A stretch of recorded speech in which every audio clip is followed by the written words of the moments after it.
UW360 is proudly supported by BECU, a not-for-profit member-owned credit union. Pacific Office Automation, copy, print, workflow, and IT. Problem solved.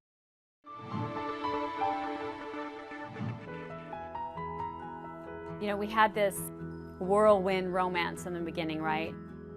We had a Cinderella Prince Charming wedding. I pronounce you husband and wife. Stacy's marriage had a storybook beginning, but the promise to love and to cherish didn't last long. A lot of just putting me down, making me feel like I was worthless, which I did.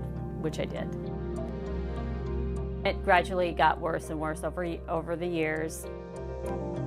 He had me under complete control, and I would do whatever he said because I didn't want to get hurt. I didn't want my kids to get hurt. After fleeing to a shelter and finally getting a divorce, this chapter of Stacy's life was supposed to be over. But years later, there was one thing she never could have seen coming. While married, Stacy's ex-husband failed to pay their federal taxes, and the IRS was coming to collect, which included pursuing both spouses. It was like $25,000, which to me is a huge amount of money. Tax Clinic, this is Eric speaking. She called the Federal Tax Clinic at the University of Washington School of Law. Students are able to actually practice law while still in law school.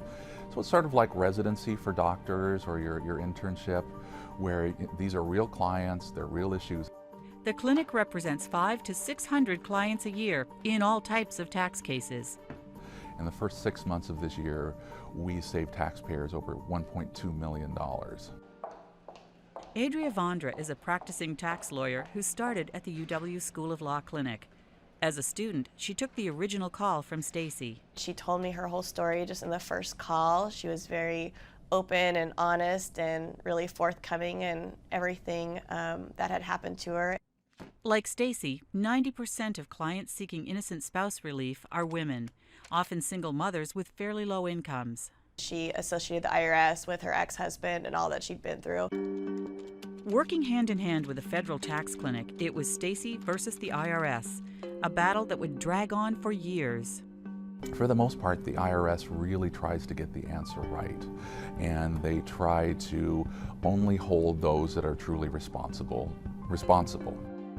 Because of cases like Stacy's, the IRS decided to drop its 2-year statute of limitations in some innocent spouse cases.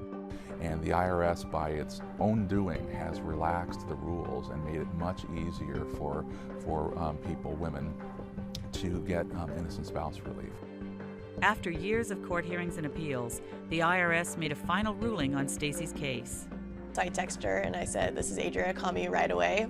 And so she called me about 2 minutes later, and I told her, and I also told her she was getting a refund of over $20,000, and she pretty much screamed in the air and was very, very excited. I couldn't believe it that somebody like me actually won, won this huge, it was a huge ordeal for years and years. Nearly every day at the UW School of Law Federal Tax Clinic, another Stacy is on the line. When you can help someone who has a problem that's just insurmountable to them, where you have grown men afterwards cry, and I get emails saying, "You've allowed me to move forward with my life." I mean, that's why you do this. What's for dinner? It was supposed to be a storybook beginning. That was far from true. But at least for Stacy today, she's finally ready to begin the next chapter of her life. Because it was such a long fight that I never thought would have this resolution, and it's just amazing. So, all those people who think that it can't be done, it can be done, and there is a happy ending sometimes, and not to give up.